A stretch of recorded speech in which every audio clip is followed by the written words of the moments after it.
The Miller family was the kind you'd find in a heartwarming commercial, deeply connected and full of love. George, the father, was a practical man with a soft spot for his family. His wife, Karen, was a nurturing and intuitive woman who could sense trouble long before it arrived. Their children were their pride: 16-year-old Alice, vibrant and independent, and 10-year-old Sam, curious and mischievous. Life had been hectic lately, and the Millers decided they needed a break. They packed up their SUV and embarked on a week-long vacation, renting a cozy cabin in the mountains. The trip was perfect, a balance of hiking, board games, and laughter. On their last day, they decided to visit a quaint hotel cafe nearby for a final outing before heading home. The hotel cafe was charming, with its vintage decor and inviting aroma of fresh coffee. As the family settled at a table, George ordered tea for everyone. Alice, scrolling through her phone, gave a polite but distracted smile to her parents. It was then that he appeared. A middle-aged man, dressed neatly in a tailored coat, approached their table with an air of calm confidence. His face was kind, but there was something oddly intense about his pale, unblinking eyes. "Pardon me for intruding," he said, his voice smooth. "I couldn't help but notice your beautiful family. You remind me of my own."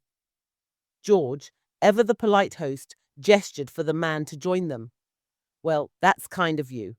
Please have a seat." The man introduced himself as Mr. Darrow and spoke with warmth about his late wife and daughter, who, as he described, had been the light of his life. His gaze lingered on Alice, and he smiled gently. "Your daughter reminds me so much of mine." Alice smiled back politely, though she shifted uncomfortably under his gaze. Karen, watching the man closely, couldn't shake an odd sense of unease. The tea arrived, and as the Millers were engaged in conversation, Mr. Darrow discreetly slipped a small tablet into Alice's cup. The family didn't notice. After a few more minutes of pleasantries, Mr. Darrow stood and bowed slightly. "It was lovely meeting you all. I must be on my way now. Safe travels." The Millers thanked him as he left. They thought nothing more of it, just a kind stranger they'd never see again. As they drove back to the cabin, Alice began to feel unwell. A faint headache throbbed behind her eyes, and a wave of nausea washed over her.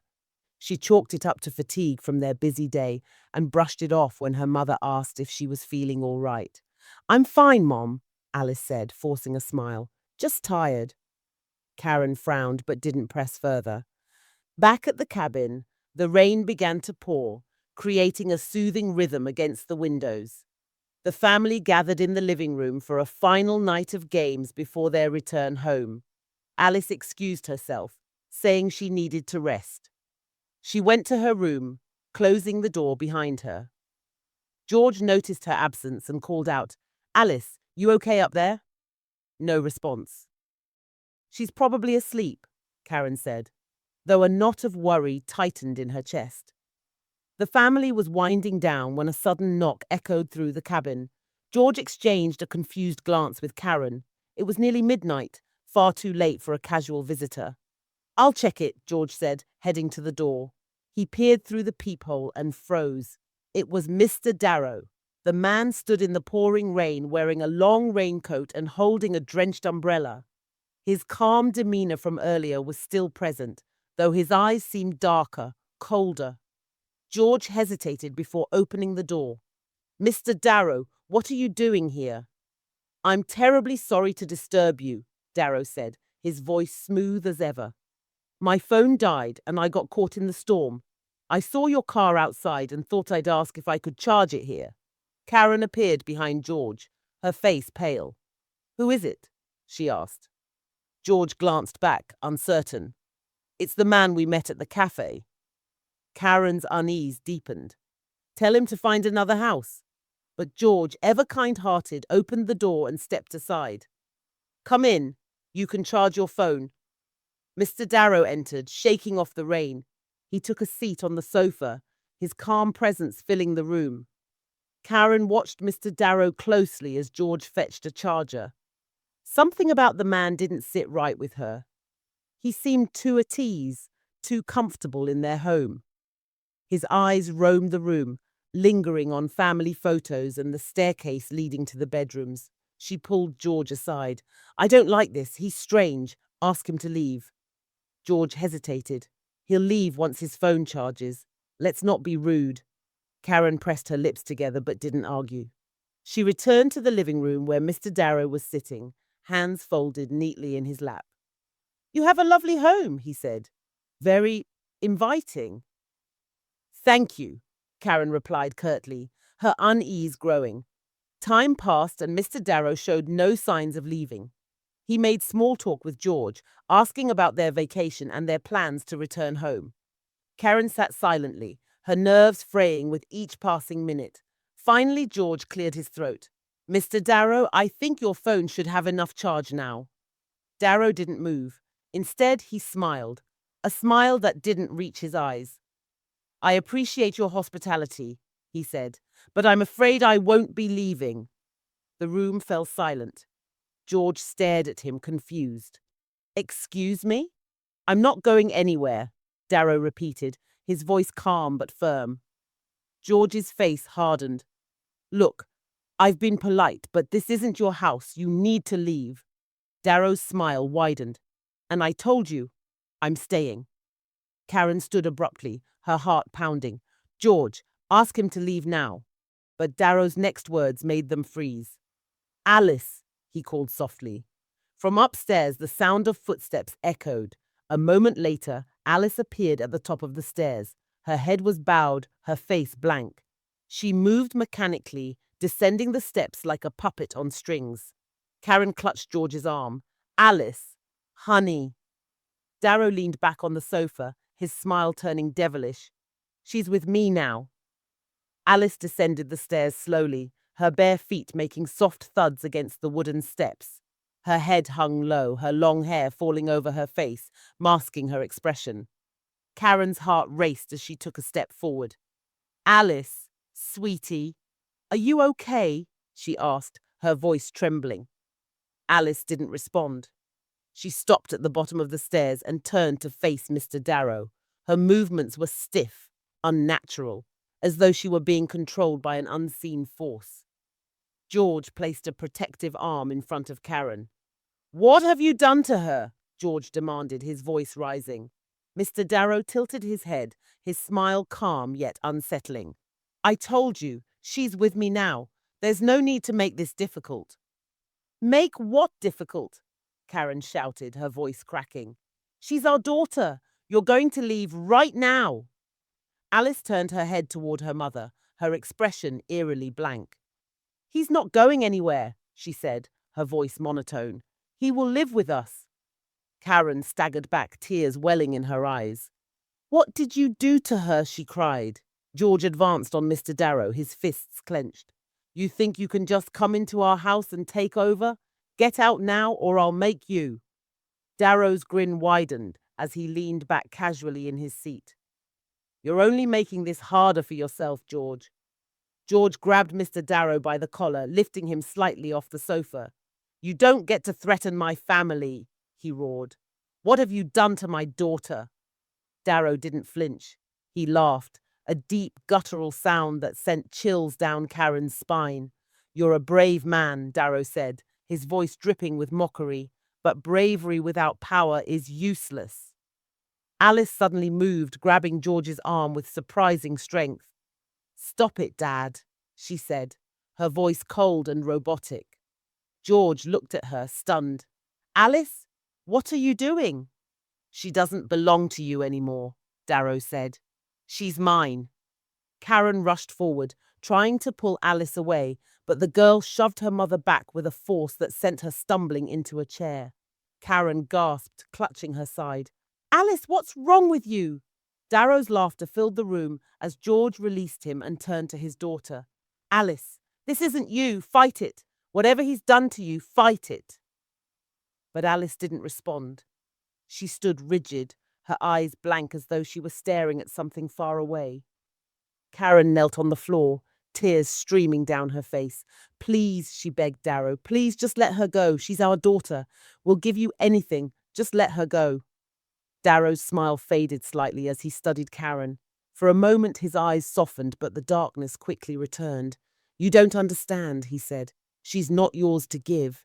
She chose me when she drank the tea." Karen's heart sank as she realized the truth. "The tea," she whispered. "You did something to her at the hotel, didn't you? That tablet." Darrow shrugged. "A small gift to make her more receptive to my influence." George's fists tightened. "You drugged her? You twisted her mind?" "She's better this way," Darrow said simply. "Obedient, loyal, unlike the others who resisted me." Karen's breath hitched. "The others?" she whispered. "What others?" Darrow ignored her question and stood, brushing off his coat. "Let's not waste time. Give her to me willingly, and I'll leave you in peace. Resist, and I'll show you what true despair looks like." The tension in the room thickened as the rain outside intensified, hammering against the windows. George and Karen exchanged a desperate glance. They couldn't let him take Alice. But how could they fight a man who seemed to have control over their daughter? George decided to take a stand. "You're not taking her," he said firmly. "I don't care what you've done or what you think you can do. Get out of my house." Darrow chuckled. "You're brave, George. I admire that. But bravery has its limits." Suddenly, Darrow turned to Alice. "Alice, show your parents what happens when they disobey." Alice moved like a puppet, walking to the kitchen and grabbing a large knife from the counter. She returned to the living room, holding the blade tightly. Karen's hands flew to her mouth. "Alice, no, put that down!" Alice didn't respond. She stood silently, the knife glinting in the dim light. Darrow's voice was calm and commanding. "Alice, if your father doesn't stop being difficult, I want you to show him just how serious I am." George stepped in front of Karen, shielding her. "Alice, listen to me. You don't have to do this. Fight him. You're stronger than this." But Alice's blank expression didn't change. She raised the knife slowly, pointing it toward her father. "Stop, Dad," she said, her voice devoid of emotion, "or I'll hurt you." Karen fell to her knees, sobbing. "Please, she's our daughter. Stop this." Darrow turned to Karen, his expression almost pitying. "I told you, this is her choice now. She belongs to me." George clenched his fists, his rage boiling over. "Enough!" he shouted, lunging at Darrow again. This time he struck the man across the face, sending him reeling back. Darrow stumbled but recovered quickly, wiping a trickle of blood from his lip. He chuckled darkly. "You shouldn't have done that." He turned to Alice. "Your father is being very rude, isn't he? Show him what happens to rude men." Alice stepped forward, raising the knife higher.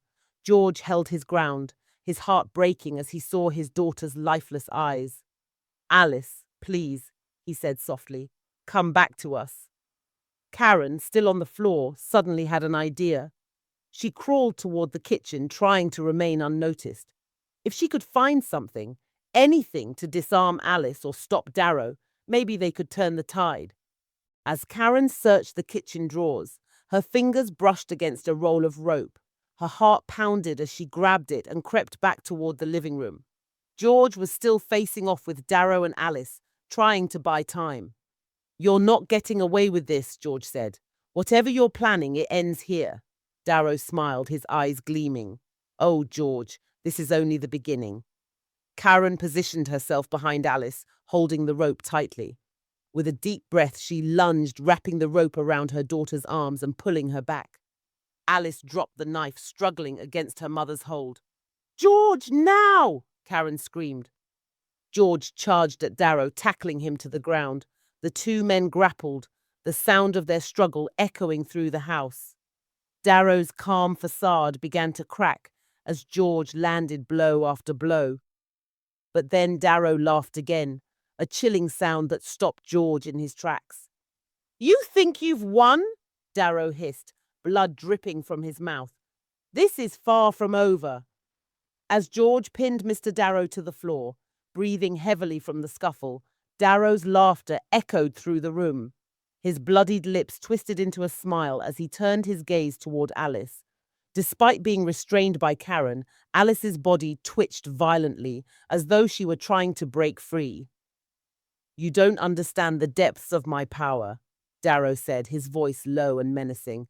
"Alice, dear, your father is hurting me. Are you going to let him do that?"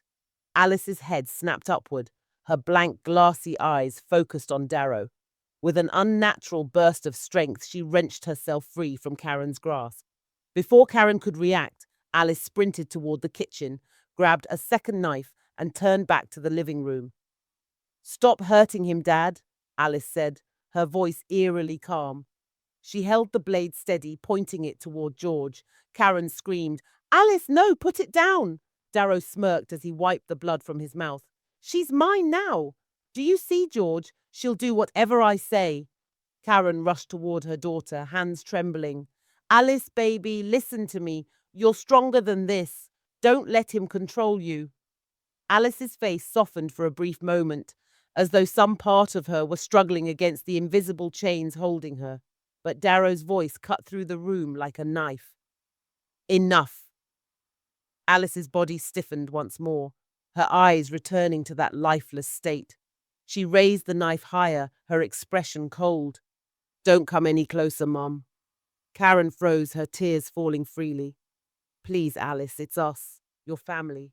You're our daughter. We love you." Darrow chuckled, sitting upright. "Love means nothing to her now. She belongs to me. She'll protect me from you, even if it means hurting you." George slowly stood, his hands raised in surrender. "Okay," he said, his voice tight with emotion. "You've made your point. What do you want? What will it take for you to let her go?" Darrow's smile widened, his teeth glinting in the dim light. "I've already told you. I want your daughter. Give her to me willingly, and I'll leave the rest of you in peace." Karen shook her head violently. "You're insane. We'll never hand her over to you." George stepped closer to Darrow, his jaw clenched. "You think you can just waltz into my home and take my child? You're not leaving here with her?" Darrow's calm demeanor faltered for the first time. His eyes narrowed, and his voice dropped to a deadly tone. "You misunderstand the situation. You don't have a choice." He turned to Alice. "If your father doesn't stop resisting, you know what to do." Alice nodded robotically, gripping the knife tightly. She turned toward her 10-year-old brother, Sam, who had just wandered downstairs, rubbing his eyes. "Alice?" he asked sleepily, unaware of the chaos unfolding around him. Karen screamed, "No, leave him out of this." Alice moved towards Sam, who now stood frozen at the bottom of the stairs. The boy's wide eyes darted between his sister and his parents, confusion turning to fear as he noticed the knife in her hand. "Dad, what's happening?" Sam asked, his voice trembling. George bolted toward Alice, but Darrow raised a hand, his voice booming. "Stop, or she'll hurt him." George froze, his body trembling with suppressed rage. "You're a monster," he spat. "You won't get away with this." Darrow's smile returned. "Oh, George, I already have." He gestured toward Alice, who grabbed Sam by the arm and dragged him back up the stairs. The boy screamed, struggling against her iron grip. Karen collapsed onto the floor, sobbing. "Please, just stop this. Don't hurt him." George turned back to Darrow, his fist shaking. "Let her go. Let them both go." Darrow leaned back in the chair, his smile never wavering. "The choice is simple. Give me Alice and the boy will be safe." Karen scrambled to her feet, her mind racing. She couldn't allow this man to destroy her family. In the kitchen, she noticed the heavy cast-iron skillet on the stove. Her hands shook as she grabbed it, her knuckles white. George saw her out of the corner of his eye and gave the faintest nod. They had to act fast. "Fine," George said, his voice steady. "You win. Take Alice and leave the rest of us alone." Darrow's smile widened triumphantly.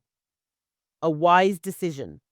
As Darrow turned his gaze toward the stairs, Karen moved. She lunged at him from behind, swinging the skillet with all her strength. The heavy metal connected with the back of his head, and Darrow slumped forward, momentarily dazed. George didn't waste a second. He bolted up the stairs, his heart pounding. Alice was standing over Sam, the knife raised high. The boy was sobbing, his back pressed against the wall. "Alice, stop!" George shouted. For a brief moment, Alice hesitated. Her hand trembled, the knife wavering in her grip. George rushed forward, grabbing her wrist and prying the knife from her hand. Alice struggled weakly, her movements less mechanical now. Downstairs, Karen wrestled with Darrow as he regained consciousness. His strength was unnerving and his eyes burned with fury. "You'll regret that," he hissed. Karen pressed her weight against him, shouting toward the stairs. "George, hurry!" George pulled Alice into his arms, holding her tightly. "Alice, it's me," he whispered. "It's Dad. I'm here. Fight him. You're stronger than this." Tears streamed down Alice's face as she clung to her father. Her body trembled violently, and for the first time her eyes softened. "Dad," she whispered, her voice breaking. Karen's scream from downstairs jolted George back to reality. He gently set Alice aside and rushed down, finding Darrow on his feet, his face twisted in rage. "You've ruined everything!" Darrow bellowed. George grabbed a heavy vase from the shelf and swung it, striking Darrow across the temple. The man crumpled to the ground, unconscious. Karen sobbed as George pulled her into his arms. "It's over," he whispered. "We've got them back." But Karen shook her head. "No, it's not over. Not yet." Alice sat on the stairs, trembling and clutching her head. The knife lay discarded on the floor near her feet. Sam had retreated into the corner of the landing, his wide eyes filled with fear. George knelt in front of Alice, speaking softly. "Alice, sweetheart, listen to me. You're safe. It's over." But Alice shook her head violently, her tears mixing with sweat. "No, he's still in here," she whispered, her voice trembling. "I can feel him." Karen rushed to her daughter's side, pulling her into a tight embrace. "Baby, we're here. We'll get you through this." Alice's body jerked, her muscles stiffening as if she were fighting an invisible force. "He's trying to make me do things. I can't stop him." Karen's face crumpled as she looked up at George. "What do we do?" she asked, her voice barely above a whisper. A low groan echoed from the living room. George's head snapped toward the sound, his body tensing. Mr. Darrow stirred on the floor, his movements sluggish but deliberate. His hands twitched as he pushed himself up, his head lolling to one side like a broken puppet. Karen's blood ran cold as Darrow slowly turned his gaze toward the family. His eyes gleamed with an unnatural light, and his lips curled into a sinister smile despite the blood dripping from his temple. "You thought you could stop me?" he rasped, his voice distorted, almost inhuman. "This isn't your fight anymore. She belongs to me." George's anger flared. He grabbed a heavy lamp from the table and advanced toward Darrow. "Stay down," he growled. "You're not taking my daughter." But Darrow only laughed, a guttural, chilling sound. "You can't protect her, not from me." With a sudden burst of energy, Darrow lunged at George, knocking the lamp from his hands. The two men grappled violently, their movements shaking the furniture and knocking over a nearby bookshelf.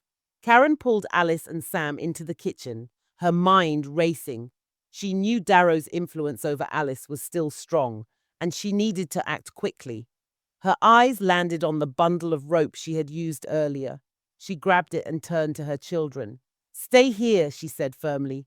"Lock the door and don't open it for anyone except your father or me." Sam clung to her, his small hands trembling. "Mom, don't leave." Karen knelt and cupped his face. "I'll be right back, I promise. Be brave for me, okay?"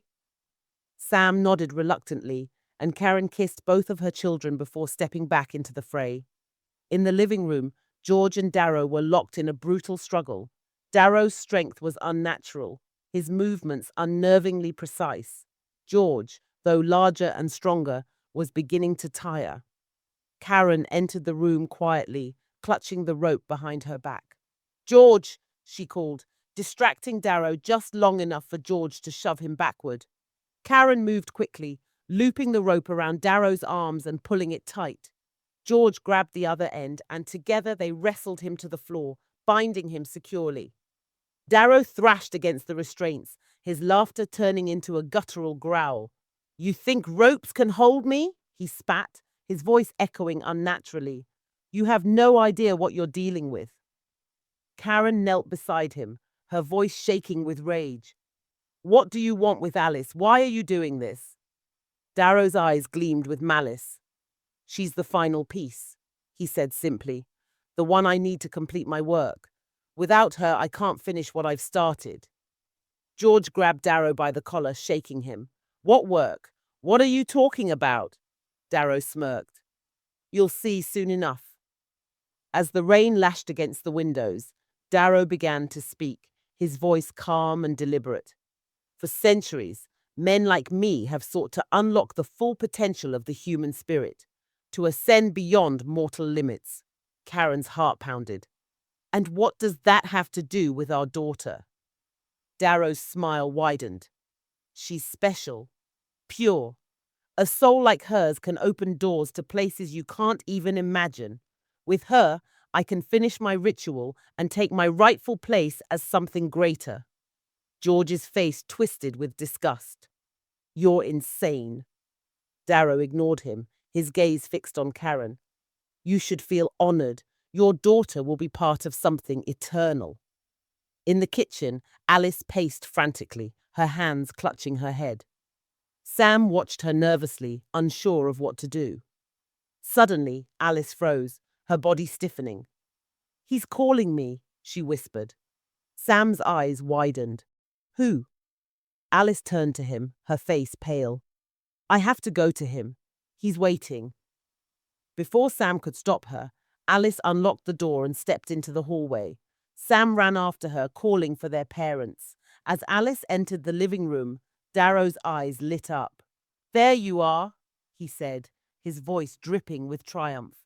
"Alice? No!" George shouted, moving to intercept her. But Alice moved with inhuman speed, dodging him and cutting the ropes that bound Darrow with a knife she had grabbed from the kitchen. Darrow stood, flexing his hands. "Thank you, my dear," he said, patting Alice's head like a prized pet. Karen lunged at him, but Darrow grabbed her wrist, twisting it painfully. "That's enough," he snarled. "You've delayed me long enough." He turned to Alice.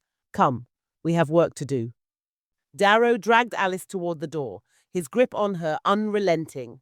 George and Karen followed closely, their hearts pounding. Darrow led them through the pouring rain to his car, shoving Alice inside. "You're not taking her!" George yelled, running after the car as it sped off into the night.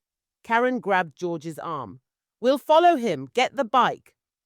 George nodded, and within moments they were racing after Darrow's car on his old motorbike. The rain blurred their vision, but they stayed on his tail, the headlights cutting through the darkness. Darrow's car stopped deep in the jungle, near an overgrown trail that led to an ancient cave. George and Karen watched from a distance as Darrow led Alice inside. The faint glow of firelight flickered from within the cave. Karen gripped George's arm. "We have to stop him." George nodded grimly. "Let's end this." The jungle was eerily silent, save for the distant rumble of thunder and the occasional snap of a branch underfoot. George and Karen crept toward the entrance of the cave, the flickering glow of firelight casting long, ominous shadows on the rocky walls. Inside, they could hear faint chanting, a low, rhythmic hum that made their skin crawl. Karen clutched George's arm tightly. "We have to get her out of there," she whispered, her voice trembling. George nodded, his jaw set in determination. "Stay behind me," he said, holding a heavy branch he had picked up along the way. They slipped into the cave, the air thick with the acrid smell of smoke and something metallic like blood. Inside, the space opened into a wide chamber. At its center was a deep stone well, flames licking upward from within it. Surrounding the well stood nearly 100 teenage girls, all dressed in strange ritualistic garments, their eyes vacant and their movements mechanical. Alice was among them. Mr. Darrow stood at the edge of the well, his shirt discarded and his body smeared with red paint in intricate patterns. He wore a ceremonial robe draped over his shoulders. his face alight with a mix of triumph and madness.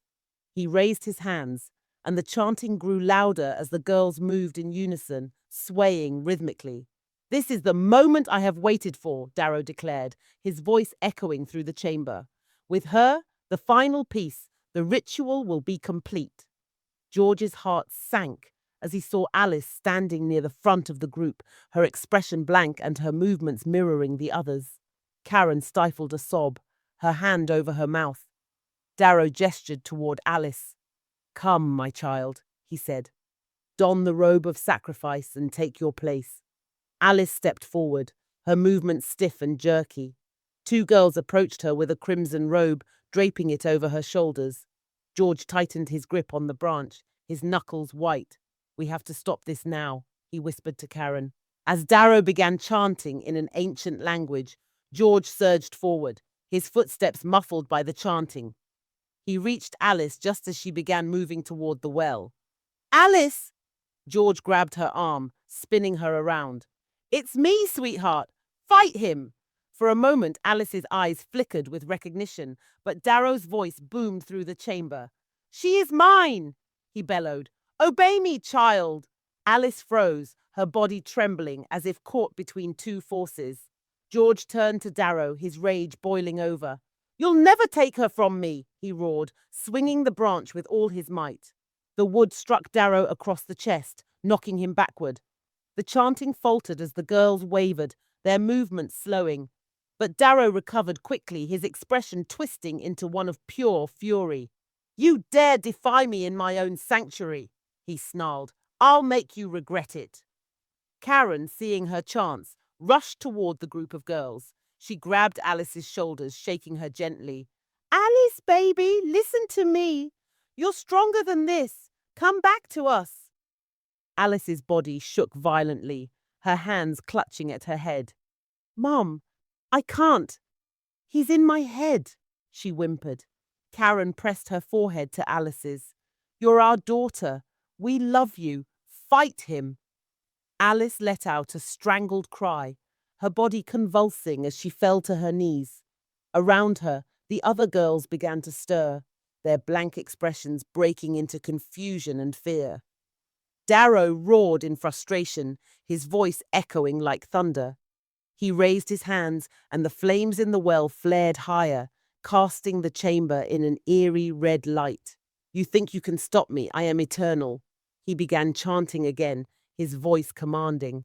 The girls froze, their eyes glazing over once more. Alice stood slowly, her body moving toward the well. George charged at Darrow, tackling him to the ground. The two men grappled violently, their shouts and grunts echoing through the chamber. Darrow's strength was unnatural, and he began to overpower George. Karen, desperate, grabbed a burning stick from the edge of the well and ran toward the two men. As Darrow raised his fist to strike George, Karen swung the stick, striking Darrow's face and searing his mouth. The flames licked at his tongue, and he let out a blood-curdling scream. The chanting stopped. As Darrow writhed on the ground, clutching his burned mouth, the girls blinked rapidly, their vacant expressions giving way to confusion. The glow of the flames dimmed, and the oppressive energy in the chamber lifted. George pulled Alice into his arms as Karen herded the other girls toward the cave's exit. "You're free now," Karen said, her voice trembling. "Go home. You're safe." The girls began to file out of the cave, their steps unsteady but growing stronger with each moment. Alice clung to her father, tears streaming down her face. "Dad." "I'm so sorry," she sobbed. George kissed her forehead. "It's not your fault, sweetheart. You're safe now." As the last of the girls left the cave, George and Karen turned back to Darrow. He lay on the ground, his once commanding presence reduced to a pitiful figure. His face was blistered, his eyes wild with fear and pain. "You've lost," George said coldly. "It's over." Darrow's voice was a ragged whisper. "You don't understand. This is only the beginning." George didn't respond. He grabbed Karen's hand, and together they led Alice out of the cave, leaving Darrow to his fate. The Millers brought the rescued girls to the nearest police station where their families were contacted. The authorities launched an investigation into Darrow's activities, though when they returned to the cave, they found it empty. Darrow had vanished. The Miller family returned home, their once happy lives forever changed. The trauma lingered, but they found solace in each other, their bond stronger than ever. Months later, George returned to the jungle. He found the cave empty, save for a pile of bones and scraps of cloth. Among them was Darrow's coat, tattered and soaked with rain. George stared at the remnants, his jaw tightening. "You deserved worse," he muttered, turning and walking away. The Millers moved forward, rebuilding their lives with love and resilience. But on stormy nights, when the wind howled through the trees, Karen sometimes swore she could hear faint chanting, a reminder of the night a stranger knocked on their door and nearly tore their family apart.